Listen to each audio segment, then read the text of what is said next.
மாண்புமிகு மக்களுக்கு இனிய வணக்கம். டாப் 10 தலைப்புச் செய்திகள். மொழி விவகாரம் மன்னிப்பு கேட்க மறுத்த கமலஹாசன். பிறை தெரிந்தது ஜூன் 7 பக்ரீத் பண்டிகை. இந்தியாவின் உரிமையை அங்கீகரித்த உலக நாடுகள். ஜெய்சங்கர். அண்ணா பல்கலை பாலியல் வன்கொடுமை வழக்கு ஞானசேகரன் குற்றவாளி என அறிவித்தது நீதிமன்றம். வீடு புகுந்து பள்ளி மாணவி கத்தியால் குத்தி கொலை. ராணிப்பேட்டையில் வாலிபர் வெறிச்செயல். ஹமாஸ் தலைவரை கொன்றுவிட்டோம். இஸ்ரேல் பிரதமர் அறிவிப்பு. சட்டவிரோத குடியேறிகளால் தேசிய பாதுகாப்புக்கு ஆபத்து. துணை ஜனாதிபதி வேதனை.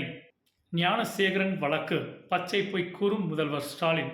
நடிகர் விஜய் காட்டம். தங்க நகை கடனுக்காக புதிய விதிகள். முதல்வர் ஸ்டாலின் எதிர்ப்பு. திமுகவின் ஓட்டு வெறும் 12% மட்டும்தான் அடித்து சொல்கிறார் சீமான். மக்களே உஷாராக இருங்க. சென்னையில் கொரோனா தொற்றால் முதியவர் பலி. ராஜ்யசபா எம்பி ஆகிறார் கமல். வேட்பாளர் அறிவித்தது திமுக. நன்றி.